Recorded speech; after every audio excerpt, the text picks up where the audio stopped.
I don't know if I've really seen any Rosalina and Luma in singles. I saw Rosa in doubles. Yeah, I saw a lot of it in doubles. He actually, I think, ended up winning the tournament with Rosalina and Luma in doubles. Yeah, they had to figure out something for that Dr. Mario and Snake team, man. But these two actually fought in grand finals of doubles, so now they're going to bring it a little bit more focused. It's going to be a singles matchup between the Yoshi and the Alph, as you mentioned. So far, these early gambits going Dabuz's way. That's kind of the way it works, is Yoshi needs to find a way in, and then as soon as he does, you saw that back air was rearing up in that little situation there. If Dabuz had lost that interaction, he would have taken a ton of damage. Oh, most definitely. Yoshi, sometimes he might have some issues getting in, but when he does get in and he touches you, just expect those percentages to rise. This is also like the sweet spot percent. As soon as you get a hit in at like 30 or 50%, you can do a ton of damage in an instant, and that's what Seth is looking for here in Game 1. All right, so coming into this game, I feel like Dabuz might have some Yoshi experience. They have like Suarez, Raptor, those guys play Yoshi. So if he does go to his locals, which I know he does like to do sometimes, he likes to go in, try and get friendlies and stuff. Not even so much for bracket. But does Chicago have an Olimar?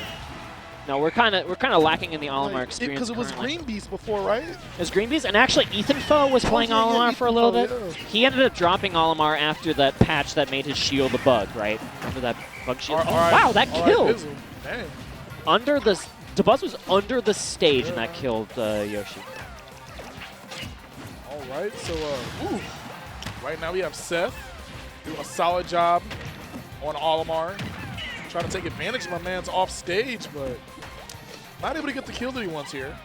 Yoshi's pretty good at going off stage, and Dabuz has a pretty linear recovery when he's piloting Olimar specifically. Actually, both of his characters, Olimar and Rosalina, have linear recoveries that Yoshi can take advantage of, but as long as he's not scrapping himself to death off stage, he doesn't mind this neutral parity on center stage in Pokemon Stadium. So when I think Olimar, I definitely think, okay, one of Olimar's biggest weaknesses, when you get him off stage, because he has Pikmin, he comes back really slow. He has no hitboxes, but Dabuz makes Olimar's recovery look like the most OP thing ever. And the day I realized it, gosh, okay, that's fair, was the last time that I casted him versus MVD, and he didn't get hit by not one Nikita off stage. And I was like, Dabuz is just amazing. Oh, man. Wow, and he even had the purple line up that did 30% by itself on that F smash. Let's not talk about this. All right, so Dabuz could potentially be on his way to 3-stock Seth, and I don't know if I can take this, dude.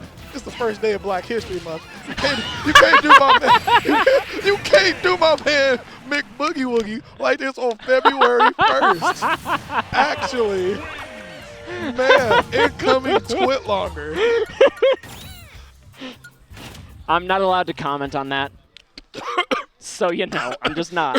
So I'm gonna let it pass. It's Saturday, bro. You can comment, especially if you're from St. Louis.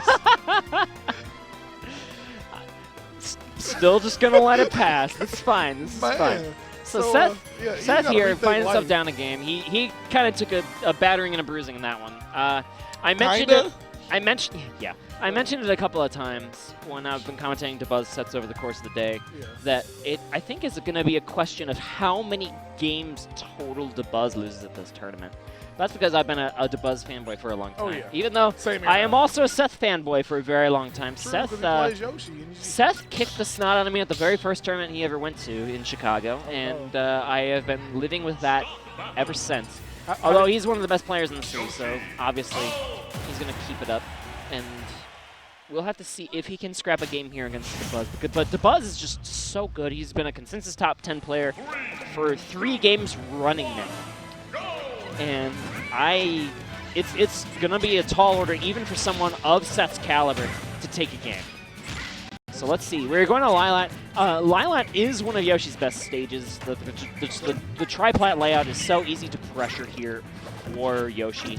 And he doesn't necessarily mind the slants on his recovery, so you can actually take advantage of other people's poorer recoveries on these slants and pressure them super well on the platforms where your up smash will reach the entire surface area of a single platform.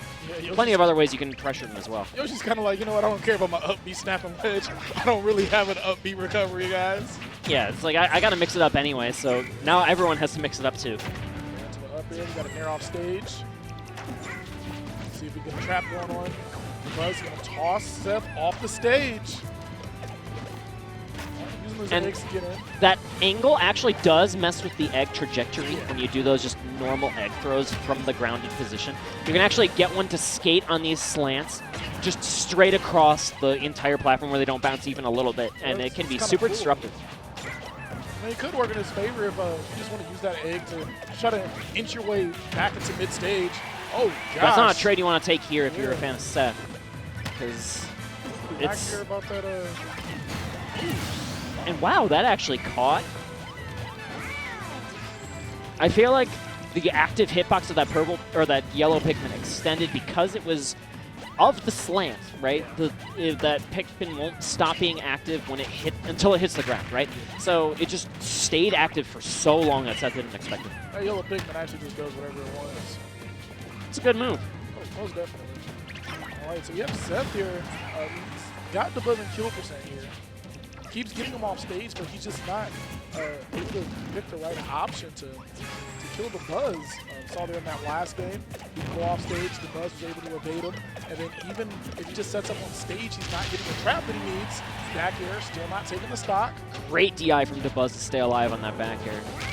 But second time's a charm, and Seth is on the board here in game 2. Not too far behind. No more 3-stock, man. This is progression. You know, it really is. And 71% looks like a crooked number here for Dabuz, but really one opening is all it takes for Seth to just close the gap. He's already got halfway there off of one up tilt. It was like up air, up smash, I think. You saw that he kind of wanted to be in a different position after he even did that because he went for an up smash afterwards. Yoshi is a comeback character in Smash Ultimate.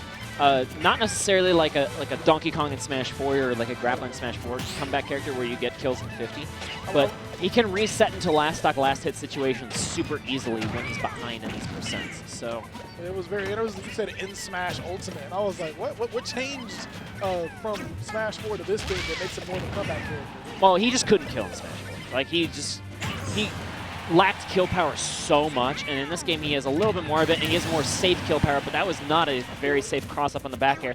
That's going to cost Seth a stock, and he is now on his final stock in this game, too. Yeah, final stock of game 2, but the buzz is in kill percent. And as we say that, that's half a stock for Yoshi, bro.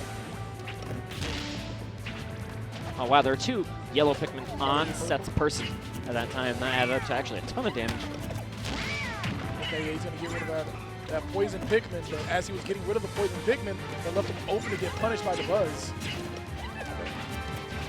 Seth playing around here. The buzz has probably been sitting at the same percent the whole stock. A game where really he just needed to get one hit to bring this back to even. He has not been able to do it yet. Yeah, and Dabuz has the lap online now. This man is just running laps. Death of 1,000 cuts from Olimar, right? And now this double purple Pikmin line is going to be so disruptive. Nowhere to go on the ledge, and that means Yoshi is gone. He was chilling. He had 2 purple Pikmins. He had Shaniqua. He had Monique. And now he has game number 2 under his belt.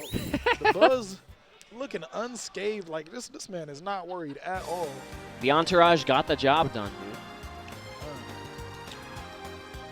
We'll see if Seth can turn it around in game 3 just momentarily, or if Dabuz will continue his untarnished reign here at this Spotlight tournament. You see that name's in beautiful font on the top of your screen. The buzz is sitting here in winter semis like, did I make it out of pools yet? Hey man, this is an easy weekend for him out in the Midwest. So now I'm wondering if we're gonna see the inkling come out of Seth here.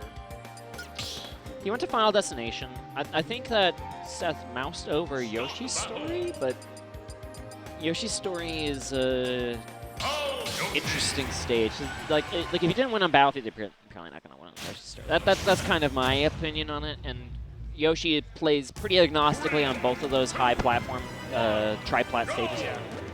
But Final Destination has been a pretty reliable counterpick for him in a lot of his winner's side sets. So we'll see if it works out for him in this one. That up smash has been pretty reliable there.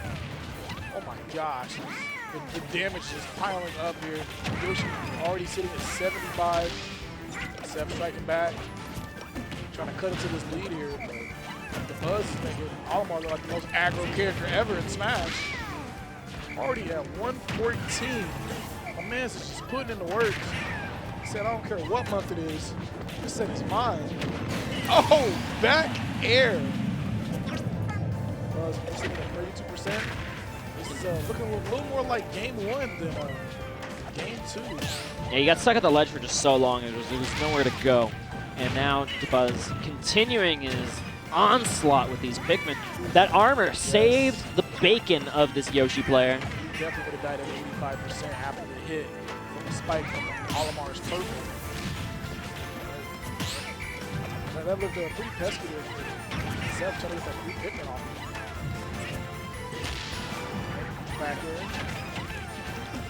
Okay, throwing all the Pikmin over to the side, and this allows Seth to clear out those purples, which is a pretty valuable position to be in where you clear out all the purple Pikmin, because those are actually can change the dynamic of a matchup.